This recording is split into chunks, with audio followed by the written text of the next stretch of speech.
get started. All right, we are live action. All right. Hey, everyone. Thank you for joining us today. So it is National Nutrition Month. So we decided what better than to discuss our Daily Essentials Pack. We named this the Daily Essentials Pack because these are supplements that are essential to our body, but everybody needs them. Okay. This is not just for certain conditions. We all need a multivitamin, men's and women's, a vitamin D and a magnesium. Okay. Ryan, of course, is going to go into detail about all of these, but I wanted to just start off like why, get the common question. I eat a very healthy diet. I do everything right. Why do I need to take supplements? Why do I need a multivitamin D and magnesium? I get this stuff from my food. But the biggest thing is nutritional absorption matters. And I'm going to read up a few things that really affect the way our bodies absorb. So first of all, digestive issues, excessive toxins in our body, which unfortunately, no matter how clean you think you are, unless you're living in a bubble, there's toxins everywhere. We can't avoid them. Pesticides on our food, which is also why we, try to do everything organic. But again, organic is very expensive, as well as depending on where you live, you might not have access to certain organic foods. So you're getting those pesticides, processed foods, which we know anything that kind of comes in a box or a bag, which, it's kind of like that convenience food that we all go to, certain medications, which I know Ryan will hit on a lot.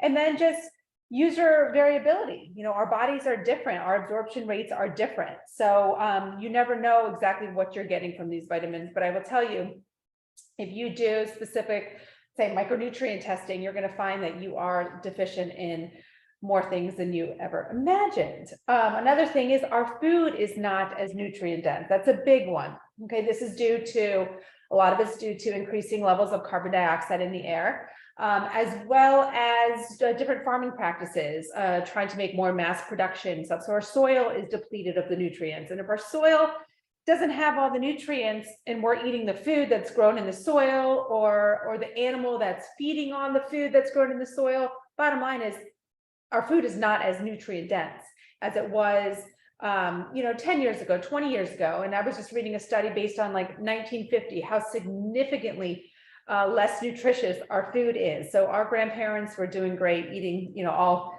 homegrown and, just natural foods, but unfortunately we're suffering there. So we'll get into that a little more too, but I'm going to pass it over to Ryan to kind of go into detail about our 3 supplements in the Daily Essentials Pack, and then we'll get to some questions along the way. All right, thanks, Lisa. Yeah, I think today's conversation is as much about micronutrients and nutrition as it is about the daily essentials. And Lisa touched on it. Essentials means that your body, or essential vitamin or mineral, is what your body needs to be. You need to either get it through food or through a supplement. Your body does not make it. So that's what the focus is today. And when we talk about vitamins and minerals, why are they important? Because they're cofactors. They encode certain genes and proteins to make things like hormones. Guys, come on, hormones, ladies, hormones are a big deal. Neurotransmitters, obviously serotonin and dopamine are the 2 most common that we hear about. So mood health and mental health. And then of course, other things like enzymes, which metabolize and rid our body of toxins and break things down for us. So, they're involved in just virtually every aspect of the body. And so we're going to start, we got to be kind of fast. There's a lot of content here, so I don't want to really kind of veer off too far, but we're going to start on the multivitamin. Roughly about 9 out of 10 people are deficient in at least one vitamin or mineral. So for us, it makes sense that we kind of created a multivitamin, and we tailored this with purpose. We tried to make it intentional, right? So on the men's vitamin, there's like 24 vitamins and minerals, and we chose the ingredients to be the most bioavailable, the ones that are the most likely to absorb and to distribute throughout your body and be used by your body, right? So that's kind of the premise there. The men's version, we added lycopene because it's a very potent antioxidant that's been shown to benefit prostate health. We also have a lot of glycine, which is good for muscle health. We added a full B complex to both multivitamins. And Lisa, I know she gets a lot of questions on B vitamins, guys. So the B complex, they're essential. They're water soluble. So yeah, that's really important. But one of the favorite things about this for me was like, when you're looking at vision support and vitamins for vision, based on the ARID study, and they're expensive. I mean, these vitamins are really expensive. So we were able to source lutein and zeaxanthin. They're the two pigments in the marigold flower, those bright yellows and oranges. And they're actually very common in the back of our eye, in the retina. They are responsible for absorbing blue light. Now, look at us here, we're in front of a computer. I mean, our kids, and yeah, I mean, we're sitting around on our devices and our phones constantly. Vision loss is happening at a much younger age and an unprecedented level. So to have all that in a multivitamin is just so huge. And that's men's vitamin. By the way, they're all vegetable capsules, so soy-free, dairy-free, gluten-free, common allergen-free. And then the women's version, we added iron. We wanted to add some iron to support women's needs, as well as we put in cranberry extract. Cranberry extract has been shown to be it's a potent antioxidant, very beneficial for urinary tract health. And of course, that is something that's more common in women than men. And also has all the B vitamins. And again, the B vitamins are methylated forms. So we always try to go with what's most bioavailable. So the B12 is methylcobalamin. The folate is a methylated version of folate. So yeah, that's a really important aspect to the multivitamin.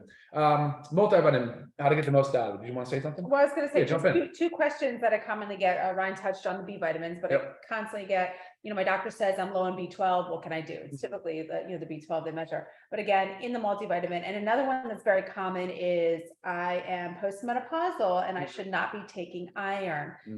Are you going to have one without iron? Well, women, you can take the men's. Yeah. It is formulated without iron. Just because it says men, it's okay. Yeah. You can take it. So that's what I always recommend for those postmenopausal women that cannot take iron. Yeah, I was just going to comment the best way to get the most out of it, because of the B complex and the B vitamins are so involved in energy production, that I would suggest taking it earlier in the day and taking it with food. So maybe that first meal of the day, whatever time that is, that's probably the best time to take the multivitamin. That's going to help you out the most. All right, let me just jump in real quick. I want to see if anybody has any questions, because again, we're going to move through. There's quite a bit to cover. Lisa, is there anything else that you want to touch on before we move on? Not necessarily in the multi. Okay. I'm just trying to see right now if some of these questions are coming in. Yeah, for unrelated to what we're talking about right now, though. Unrelated. And you mentioned though taking this in the morning more so because of the B vitamins and the B vitamins, and also some of the ingredients are fat soluble, so taking with food is going to help, is beneficial. Right. So example, like you want to take it with a fat, or food in general, but yeah. What would be a healthy fat though? Because we're going to talk about that with vitamin D. So what would be a healthy fat for like the first meal? Okay. Adding some, eggs and avocado. Yeah. Perfect example there. Even just eggs itself, because you've got the good healthy fats in the yolk. All right. So let's move on. We're going to move on, but I want to tell you something, guys. This is really important to keep in mind. You're going to notice that there's two other essential, so we have vitamin D3 and we have magnesium. Now we did take those out of the multi. We also left out calcium. There's a reason behind that. There's a clinical reason for that. So if you're going to need to take calcium, I want you to focus on calcium. Buy the most bioavailable form of calcium. There are lots of different calciums available. Know how much you're taking, monitor your levels. You may have to move it up and down. You can't do that when it's packed in a multivitamin. Magnesium, and that's kind of the premise with vitamin D. That's why we didn't put the vitamin D in there. Plus, it's a volume thing. How much can you actually get into these capsules? I mean, but the vitamin D, it's same kind of concept. It's fat soluble, so it can build up in the tissues. We wanted to leave it out of the multi so that you could custom tailor your dosing. Magnesium, we left out of the multi because it can actually interact with things. It can chelate and bind to certain things and other ingredients. So we felt, and the same thing, we wanted to have more control over our dosing, and we'll get into that in just a moment. So if something chelates and binds, prevents absorption. It locks together. Okay. Chelation is just basically locking together, can't go anywhere, it's stuck. All right, that's layman's term for it. All right, let's move on to say vitamin D. All right. Do you have anything on the? Yeah. Did we miss anything? Are we good? On the multis? On the multis? No. Let's go through the D. All right, sweet. All right, we're going to do vitamin D. All right, guys, vitamin D, also known as the sunshine vitamin. That's because your body makes it, right? It's sort of essential. Your body does make it, but it's in response to sunlight. So the problem with that is that imagine northern climates right now. Imagine overcast, rainy, cold skies. You're not getting out. You're not seeing the sun that much. Even for people that are in the warmer climates in the winter and getting out, you're still seeing clinical results in the blood work. Insufficient. Sure. I mean, we live in Florida, and the majority of people still. And we still obviously supplement. Yeah. But there's a risk reward. You have to weigh out your benefits of being in the sun without sunscreen and exposing your skin to the sun And that's a whole lively discussion in itself, right? Mhm. So sunshine vitamin, the body can make it. And the same way that we supplement with it. So when you supplement with vitamin D, we chose vitamin D3, it's the most bioavailable form. We added it with K2 because it has other benefits, increases the absorption of calcium, helps the vitamin D be more active. But when this vitamin D3 is in your body, it goes to the kidney and it becomes a hormone called calcitriol. That calcitriol is known, it is very highly involved in the bone manufacturing process, really is. It recruits calcium, it brings in phosphorus, it works with the magnesium and the vitamin D. So comes together to build bone health, but that's not the only thing that D's involved in, right? And so D's involved in, we know bone, right? We're talking about immune health now. You're seeing, geez, tons and tons of literature and studies supporting vitamin D for immune health. And of course, I'm seeing it now for energy production. Lots of studies are coming out with energy production as well. Some of you might ask, why can't we get it from our food? Why? Well, you want to answer that one? Why we can't get it? Yeah, well, I mean, we can, but why don't we get enough? Well, the same, I mean, our food is. Unfortunately, our food's fortified with it. So that means that, you can eat a lot of fatty fish and get it, mostly fatty fish, but then you'd have to go into fortified foods like cereals and Right. milks. But And also with the fish, then we have to worry about the mercury. So we're told also, only consume so much. So it's like a. It's like you're just never getting. So supplementing with vitamin D, absolutely. Okay, but how much and why? So vitamin D3, 2,000 units. Okay, 2,000 units per soft gel in here. 2,000 is our what we view as the optimal amount of vitamin D3 to reach a healthy blood level. What's that healthy blood level look like? Well, it's measured in nanograms per milliliter. Next time you're a doctor, I would love for you guys, please ask to have a vitamin D test added on. So when you're looking at the hydroxy vitamin D levels, again, it's like the recommended levels are seriously like insufficient in my opinion, right? But like I like to see people over 30 nanograms per ml, right? Lisa likes to go over 50. Yeah, taking way over 50, but vitamin D3, okay, 2,000 units a day should get you to 30. All right, it should get you to 30, maybe a little higher up to 50. It's up to you and your physician and your blood work to determine how high you want to go. But you need to be careful though, because vitamin D3 is fat soluble. What does that mean? It means it deposits into the tissues. Okay, depositing into the tissues means that it can become toxic at high amounts. So lots of questions come in. Why not a 10,000 unit? I'm a 10,000 unit type of person. Well, 10,000 units a day, you better be monitoring your blood levels. I want you to be working with a physician if possible. And typically your physician is the one that would recommend a vitamin D 10,000 based on your blood work. It's typically not sold in that high, but we also did. I mean, this is 60 capsules. So we're understanding that some people might need more than the 2,000. So there's 60 in there. So you could take 2 together, you could take three together, but it's the safest way to do this and the most effective way for the majority of people. Right, and that's exactly right. We want outcomes. We want results, and that's what this is all about, guys. All right, questions on vitamin D. There's just so many questions now. It's hard to screen through and figure out what is relevant. Well, I was going to say my questions are a lot of. Well, go ahead, fire. You got no, we answered those. Why 2,000 units? And we will tell you, I had one today. The recommended daily allowance is 600 international units. I mean, we're going above that, obviously, 2,000 because 600 is. Okay, international units. So the D3 plus K2, we just talked about that. Is 2,000. Good question, Ken. Okay, yeah, because don't forget 1 microgram. So these are measured in micrograms. 1 microgram is equivalent to 40 units. So this is 50 micrograms. It means it's 50 times 40 is 2,000 units per soft gel or per capsule. Per vegetable capsule.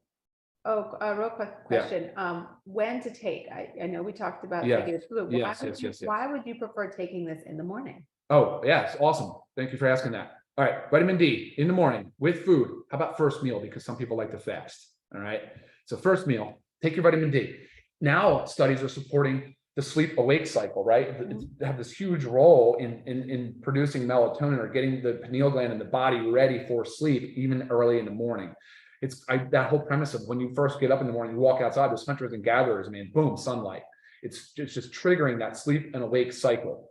So very important, if you can, just take it with your first meal. I don't mind you taking it with the multivitamin. That's not the issue. You can take but take it with food if possible. And if not, that's fine. Take it without food. It'll still absorb, probably maybe not as much, but I'd rather you get it, right? And part of our recommendations for sleep, if someone emails me about they need help sleeping, what I recommend, it's always take your D in the morning and take your magnesium in the evening, later afternoon. So you have two of our sleep help aids here. Yep, I'm sorry, guys, I'm bouncing back. Yes, we did say females can take the male vitamins if you're trying to avoid iron. Yes, that is okay. We did not say that iron cannot be taken premenopausal. That is not what we said. No, postmenopausal, most doctors will recommend that you do not take iron, but that's based on what your doctor, if your doctor has not told you, because they'll know based on your blood work as well, but you're not losing the iron every month when you're postmenopausal. So that's fine. Yeah. Okay. And everything that's contained in the multi is really designed to be well absorbed. Do you see something? Okay. All right. So we're running about quarter after. My goal is to be done about 20 after, 25 at the latest. We're going to move on. How many international units would you need to take in order to start talking about overdosing of vitamin D? We chatted about that. What is overdosing? There's really no easy way to say. You could start talking about blood levels over 100 nanograms per ml. I mean, it seems to be dangerously high and toxic. It can go higher, but again, under the supervision of a physician only. Is my recommendation. Too, I'm just speaking of, I saw it this morning. And I think I'm going to do, taking vitamin D could help prevent dementia. It was a new study in medical press that I saw. I'll post a link to it on our social media. Yeah. Okay, well, all right, guys, let's do it. The mag. All right, let's go to magnesium. Freaking magnesium is magnificent. It's the macro mineral. Now, I don't macro mineral, not even sure that's a real thing, but macro meaning like, I mean, you have to take a lot of magnesium. You have to take more of this mineral than anything else. In foods, yes, it's in some foods, but even so, we need to get some out of the supplements. So why magnesium? Why is it so important? Why is it so magnificent? 300 biochemical reactions in the body, definitely involved in like mostly enzymatic reactions. So enzymes, it's responsible for everything from, well, okay, how about this? We know for sure it's involved in heart and blood pressure. Like if you're a pregnant woman and you go in and you have preeclampsia and high blood pressure, that hospital is going to put you on magnesium. Right. They're going to use magnesium to reduce your blood pressure. And it's a known thing, guys. And look at literature, it supports it 100%. And what Ryan said, though, it's involved in over 300 enzymatic reactions in the body. So think about if you're deficient in magnesium, all these reactions that are taking place all the time, every single day. There's a gap there. It's not, these reactions are not going to take place if you're deficient in this amazing. Yeah, and it is essential. Body doesn't make it. You got to supplement with it. All right. So we were talking about blood pressure, heart regulation. Yes, of course. We know bone health, guys. So we just talked about vitamin D. We talked about with K2. It helps increase the calcium uptake, and of course, it works with magnesium. Bone health, big time. Well documented, supported, 100%.